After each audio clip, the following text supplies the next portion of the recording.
bechamel and you add cheese as well, it's amore. Some may say it's from Mars, some may call it cheese sauce, it's amore. You can put it in the lasagna tin, make it thick or thin, and do it your way. When you make bechamel and you add cheese as well, it's amore. You're listening to Rebecca Bowen with Quite a Stir on Radio Cardiff 98.7 FM. Ah, my cheesy jingle is starting to grate on me a little bit, and we may have to change it. Good evening, you're listening to Rebecca Bowen with Quite a Stir. Before we continue with the show, I'd like to highlight something this evening. Recently, both Heaney's and Burger Boys suffered break-ins, leaving our local community shocked and saddened. These are small, hard-working businesses that put their heart and soul into serving great food and creating welcoming spaces for everyone. Incidents like this don't just cause financial damage, they take a real emotional toll as well.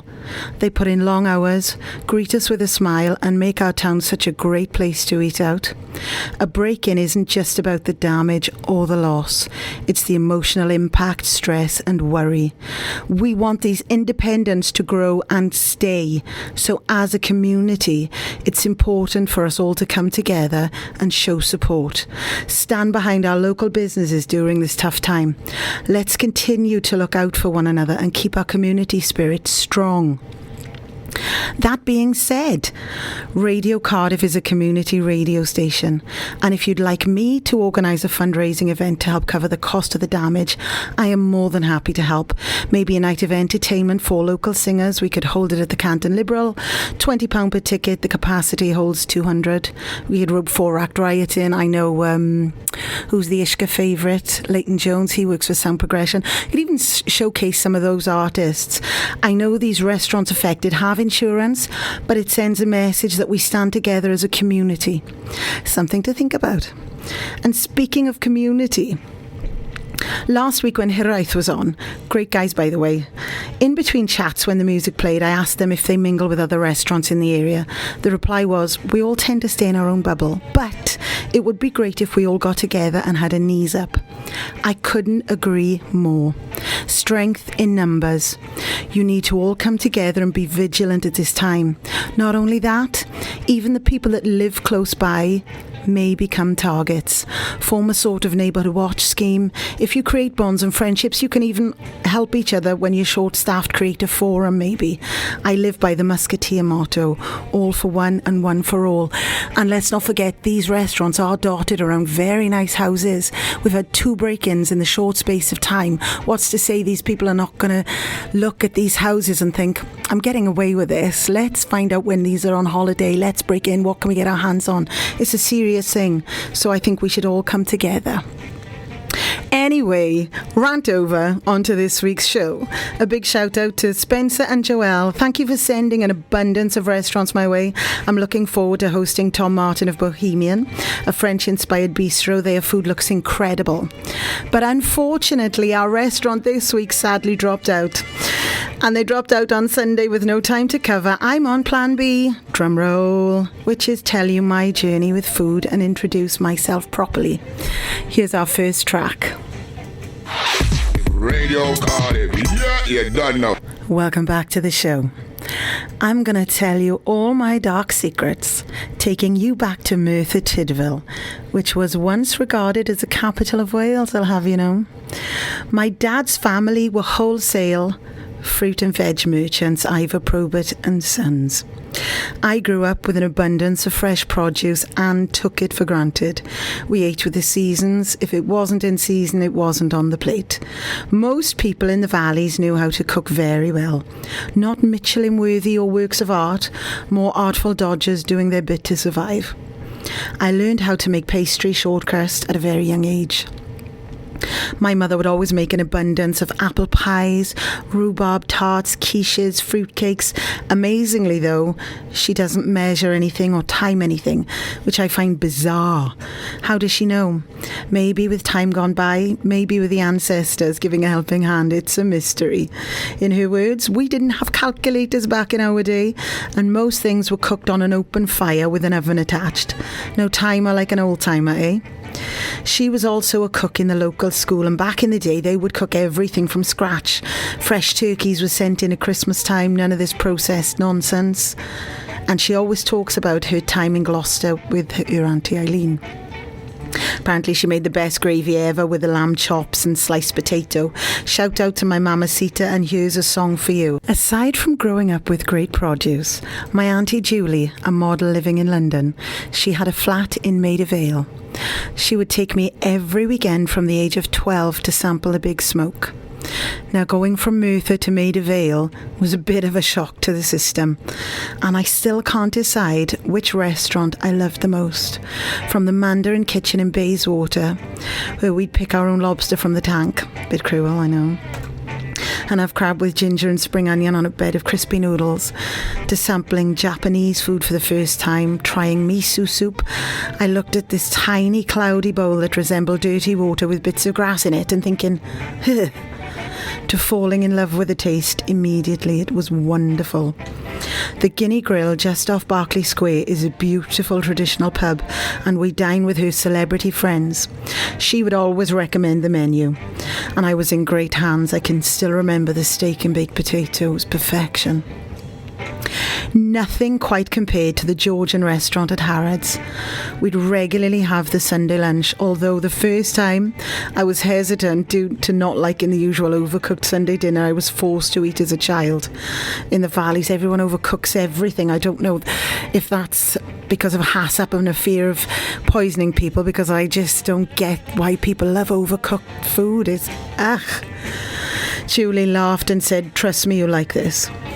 The dessert trolley alone made me feel like I was in Willy Wonka's chocolate factory, seeing the most beautiful cakes and pastries. To then tasting the crisp vegetables and tender beef, I had a newfound love of Sunday roasts. The Georgian restaurant, it was incredible to look at as well. And there was a guy playing a piano in the middle of the hall. It was just incredible for a 12-year-old from Merthyr to just sample that every week, you know. I've even been in number 10 Downing Street, believe it or not. We strolled up to the gates, where a tourist crowd gathered, and a policeman just opened the side gate and told everyone it's my wife and smiled. She wasn't. Then we walked down to number 10, went inside, only inside like the little bits, and I remember like the little room. The security guy's name was Bob, and he showed me all the security cameras. The walls were painted red at that time, divided by a dado rail, half painted red. As I had a look around, some guy said, "John's out." John Major, of course. But Kenneth's in next door. Kenneth Clark. It was surreal. Aside from modelling, she's written a book called Mixed Race Britain. She was a columnist for a newspaper and is currently working on a biography. I cannot wait to read that. Her adventures was something to behold. She even lived in Kingston, Jamaica with her boyfriend. His mother taught her how to cook authentic Caribbean food, which I regularly sampled at a young age as well. So I know what the flavours should taste like. So a big thank you to my Auntie Julie for opening up a world of flavour. Sometimes I wish I was as fearless as she is. Her courage and confidence knows no boundaries. A true iconic person. Whilst I'm giving shout-outs to family, I'm very proud of all of them. My Auntie Jill is a union rep. Bev's son Adam, my cousin, produces his own TV shows. Anytime you want to do a cooking show in Grenada, Paul's family will definitely lead the way there. Dolly makes the best oil down the national dish from the hills of Montjaloux. Aunt Joy makes amazing cuckoo. The family can really cook. And I'm ready, just ready and waiting to channel my inner Nigella anytime. Big up Brenda's daughter, a barrister no less. We are a clever bunch. I say we. There's a bit of a difference between a barrister and a barista. But I do try. God loves a trier, as they say, whoever they are. I'd like to give this next track shout out to my Auntie Julie. It's a reggae number, of course. It's Aswad, Your Recipe. Whether you're white, you gotta know that the music gonna play all night on Radio Cardiff 98.7 FM. Welcome back to the show. A restaurant pulled out last minute, so I'm giving you an insight into my journey with food.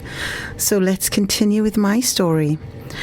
Fast forward to my first job from leaving school at the age of 16, a YTS with the Western Mail and Echo. They gave me a permanent position and I loved exploring Cardiff.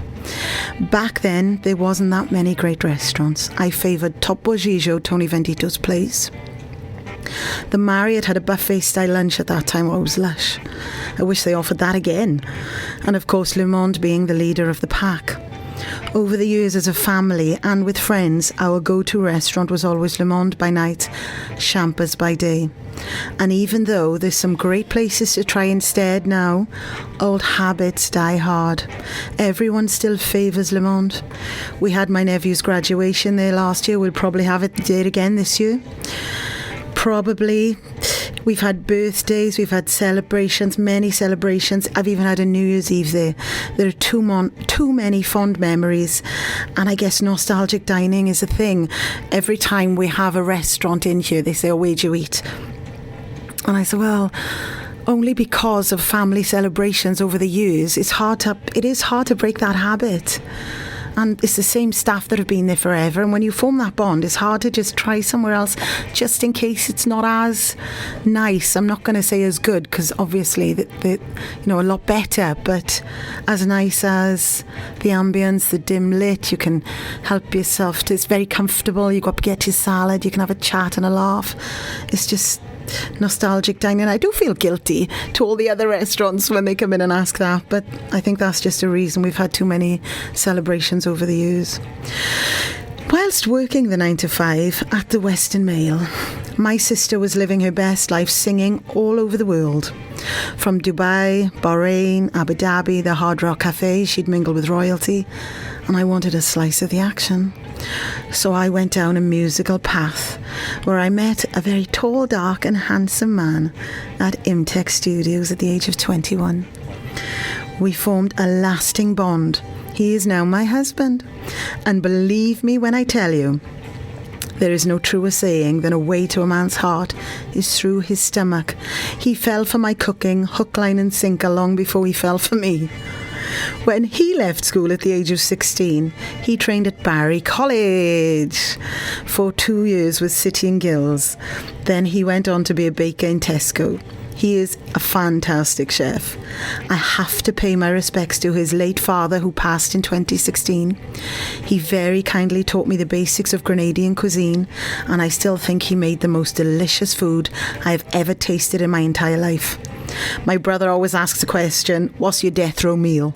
I always respond, anything that Paul's father cooked. The man was a marvel, loved and missed forever by all who knew him. Rest in peace, Mr. Rupert Bowen Sr. And this song is in his honour. Grenada, may God bless you. Hearing that song takes me back to the Isle of Spice, Grenada, and reminds me of my wedding. I got married on Grand Anse Beach. It was just a wonderful experience, and sampling all the food from Paul's family even.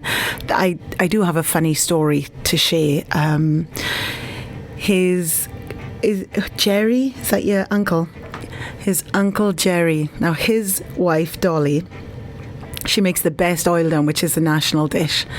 And she invited the whole wedding party to her house, and we all went, and the garden and the view of it was incredible. It was outstanding. Mango trees growing in the garden, the Scotch bonnets and seasoning peppers. Seasoning peppers may look like Scotch bonnets, but they're very different. They have the sweet flavour without the heat. You get a seasoning pepper, you have to get them from Brixton. Unfortunately, there's none in the area. But she makes the best oil-down. And she invited the entire party up. It was only 22 of us, but still, that's a lot for a Caribbean. I'm saying that. No, it's not. They lime all the time. Lime means party. They used to party all the time. It's not. But I thought it was a lot to cater for, and they did it very, very well. But we were all in the garden eating this delicious, delicious food. And my husband's boss, Mike Lowe, I'm going to name and shame you, what's the name? What's the name of his business? ML Science. ML Science. And I know, I have to say this, funny. He came out and he said, "I'm not eating that." And I gave him this grimace and I kind of looked at him as if to say, "Don't be rude. You know, just say, 'Oh, thank you very much. It was lovely. I've eaten enough.'" But no. And he sort of turned to us and he said, "Have you seen what's in it?" And we kind of all looked a little bit concerned. He said, "There's a big pig snout floating on the top." And I thought, and you could see everybody looking, thinking, if that's on the top, what's on the bottom? But regardless of that, it was delicious. But you could see people were saying, "Oh, I've had enough now. That was delicious. Thank you, very filling." And they all put it down. I wanted to kill him. But isn't that a terrible thing when you think you're enjoying something so much, and then when that mindset kicks in? I mean, in the valleys years ago, they used to eat like pigs, trotters, and in the Caribbean they still have cow heel soup, and these dishes are delicious. But once you know what's in something, it puts you right off. So I wanted to kill him for that. But his family really took care of us, took us around the island, always cooked for us, shown us how to make the recipe as well. So I know to make a fantastic oil down. Thank you, Dolly. Big up, Dolly. The national dish of Grenada. I'm very proud of that. But on the way back from Grenada, our plane had an issue and we had to land in Tobago and stay in Tobago for the night. We stayed in a boutique hotel and they catered for us. And I think it was literally just someone's house brought in. It was very homemade, but it was the nicest Caribbean food. I can still remember the flavour, the taste. I would love to know who cooked that, just to go back there and sample it. My husband just brought that up and I thought that's a great memory, because Tobago, every island, every Caribbean island has a different flavour, has a different take on it. You think all Jamaican food tastes the same and all Grenadian food, but there's a difference. So once you've sampled each of them, you'll understand. So do yourself a favour and don't pigeonhole Caribbean food in one box. Taste the islands. So big up the Isle of Spice. And happy birthday to Aunt Jean, who's listening in from Brooklyn. No, Aunt Joy's in Brooklyn. Aunt Jean's in Atlanta. She moved. I know. Big up the aunties and Aunt Anne. I'm very proud of Paul's family as well. Paul's cousin, Therese, she's head of Universal Records. You've got, and she's Grenadian. And you've got Robert Christopher Riley, he's an A-lister, Trinidadian born, another cousin. A lot of the family, they're just very, very talented. We love you all. Okay, rant over. I'm going to go back to my script. Welcome back to the show. If you just tuned in, we were let down last minute with our restaurant tonight pulling out, so I'm giving you an introduction into my journey with food. Fast forward to the pandemic. I started catering from home for my sanity. It wasn't a monetary thing. I was furloughed like everyone else who paid the taxes. I just needed something to keep busy. And it was my brother that gave me the push to do it. He said, do Sunday roasts, put an introductory offer on, and if nobody buys, I will take the lot and just give them all to the boys. That is very kind, and I've got you to thank for that. Thank you, big up my brother. How could I refuse? I put a ridiculous offer on. I did a 3-course soup, a choice of chicken or beef, chicken and stuffing, beef and Yorkshire, with all the veg, a pot of gravy and a dessert. It became a success. Someone even thought I'd bought in the soup, when I was like, my ego was inflated. I felt really good, when you're struggling in the pandemic, and it just gave me a sense of purpose again. But I did have to cap it at 25 to 30 people maximum, because I was doing everything by myself. I'd get up at 4 a.m. and plough on with it after blitzing and cleaning, beforehand and after, obviously. But I loved every second of being busy. My husband then said, you're doing all this by yourself. Why don't we offer Caribbean food? I said, okay. It took off like a rocket. From serving the community to catering events. We did a reggae night every 5 weeks. The capacity was 350 people, and we took, I think it was $750 of the ticket money, so there was no waste. We knew exactly how many people to cook for. We'd cook and prep at home and hot hold at the venue, reheat and hot hold at the venue. So we knew exactly how many to cook for, so there were no waste. From there we had funerals, parties. We did a Jamaican funeral in Newport, and we had big Rasta guys coming up to my husband going, Chef, where's the shop?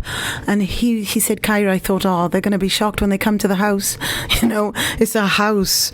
But I just loved that kind of buzz. And his mate Benji Webb from Skin Dread even turned up because he lives in Newport just to sample our food because he's eaten from us before, and I loved that.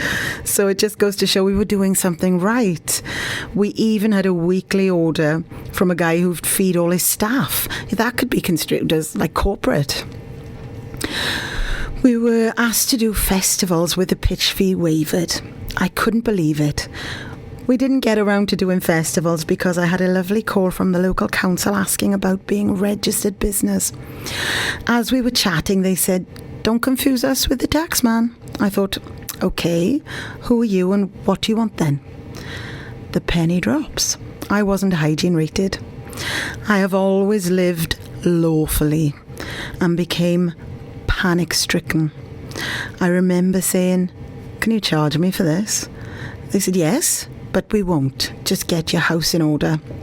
And I remember telling them, my husband, he trained in, and when I said Barry College, they burst out laughing. I think they were going to say something like, the cordon bleu or something like that, but they just burst out laughing. And I ceased operations immediately.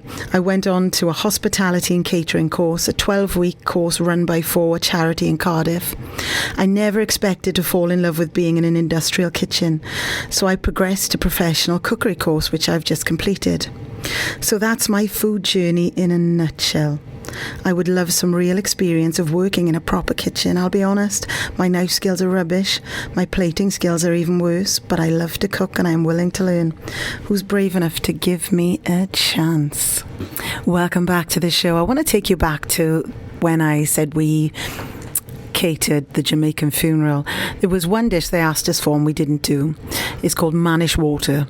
Obviously, he's a Grenadian family, it's different to Jamaican food, so we didn't cater for that. And Manish water is goat head soup, so it wasn't something I was really familiar with, so we said no, we won't do that. So they had an outside person from, I think it was Birmingham, coming in to do that. But going back to enjoying something and people not knowing what's in it, my brother-in-law Neil Bowen, he was the DJ and he was supplying all the music, and he came in with his cup of soup. And all the old timers were really enjoying their cup of soup, by the way. And he was there sipping it, and like, soup nice, man. I said, yeah. I said, do you know what it is? He went, yeah, goat soup. I said, oh yeah, it's goat soup. Goat head. He went, huh? What you mean? Goat head? I said, go and have a look what's in the pot. He put it down even though he was really enjoying it. Isn't that strange though? And another friend of ours, Drumton, he's a fantastic reggae drummer, has worked all over the world. I've worked with him many times. I remember him saying, my friend had goat head soup and there was a tooth in it. And we just have these stories and they're funny and we laugh. But no, I don't think I'd be brave enough to make the goat head soup. We're going to stick to Grenadian cuisine, although we do make a banging jerk chicken. I will say that. We make a banging jerk chicken. That kind of wraps up me in a nutshell and my husband. I am going to big up 4 Act Riot. They are an indie rock band from Merthyr, Cardiff, Bridgend and Aberdeen. How can I forget that? Following in the footsteps of the Phonics there. They have a gig this week at Hoffy Coffee. We will be there to support the boys. Hoffy Coffee, they do offer like a live music experience as well as the lovely menu that they have on offer. Where is it? Column Road. Column Road. In Roath. In Roath, is it? I thought it was Cathays. Okay. Yeah, Column Road, Roath. So if you want to come along Friday night, you can dress up. It's Halloween. You don't have to. But come along and support the boys. We'll be there. This is 4 Act Riot.